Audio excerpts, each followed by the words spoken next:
Hello guys, அஸ்ஸலாமு அலைக்கும். இன்றைக்கி பார்த்தீங்கன்னா ஒரு பேக்கிங் டிப்ஸோட தான் வந்திருக்கேன். என்ன அப்படின்னா, நம்ம பேக்கிங் டின்னில் வந்து பார்ச்மெண்ட் பேப்பர் போடுவோம்ல, நான் இது வந்து ப்ரௌனிக்காக சொல்கிறேன். ஓகேங்களா? ப்ரௌனிக்கு வந்து நம்ம பார்ச்மெண்ட் பேப்பர் வந்து போட்டு தானே பண்ணுவோம். அது சைட்ஸ்லாம் பார்த்தீங்கன்னா பார்ச்மெண்ட் பேப்பர் வந்து ஸ்டிக் ஆகாது. அதுக்காக நம்ம வந்து ஆயில் அப்ளை பண்ணி தான் வந்து ஸ்டிக் பண்ணுவோம். இப்படி ஆயில் அப்ளை பண்ணி நம்ம பேக் பண்ணுறப்போ பார்த்தீங்கன்னா, பேக் பண்ணிவிட்டு வந்து வெசல் வாஷ் பண்ணுவோம்ல, வெசல் வாஷ் பண்ணுறதுக்கே கொஞ்சம் சிரமமாக இருக்கிற மாதிரி இருக்கும்.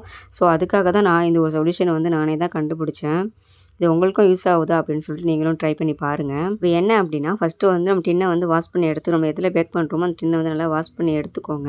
இப்போ அடுத்ததாக பார்த்தீங்கன்னா தண்ணியை வந்து ஃபுல்லாக வந்து ட்ரைன் பண்ணிவிடுங்க. டின்னில் வந்து வாட்டர் இருக்கக்கூடாது. நான் வந்து ஒரு கிளாத் வச்சுட்டு அதில் வந்து நான் தொடச்சி விட்டுக்கிறேன். நம்ம கிளாத் வச்சு தொடச்சதுக்கு அப்புறமாவும் டின்னில் பார்த்தீங்கன்னா அந்த ஈரப்பதம் வந்து இருக்கும். நமக்கு அந்த சில்னஸ் இருக்கிற மாதிரி இருக்கும். ஈரப்பதம், லைட்டான ஈரப்பதம் இருக்கும்.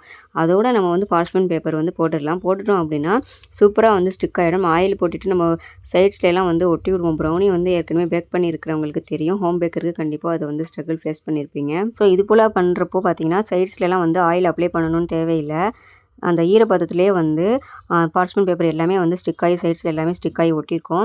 நம்ம இதோடய வந்து ப்ரௌனி பேட்டரை வந்துட்டு ஊற்றிட்டு சூப்பராக வந்து பேக் பண்ணி எடுக்கலாம். நான் பார்த்தீங்கன்னா ஆடி ஈகோ பேக்கோடைய பார்ச்மெண்ட் பேப்பர் தான் யூஸ் பண்ணுறேன். நான் ஆயில் வந்து அப்ளை பண்ண மாட்டேன் ப்ரௌனி வந்து செய்கிறப்போ. டின்னில் மட்டும் தான் ஆயில் அப்ளை பண்ணி நான் யூஸ் பண்ணிகிட்டு இருந்தேன். வெசல் வாஷிங் சிரமமாக இருக்கிறதுனால எனக்கு இந்த ஐடியா தோணுச்சு. ஸோ இது போல் தான் நான் வந்து ப்ரௌனிஸ்லாம் மேக் பண்ணி எடுக்கிறேன்.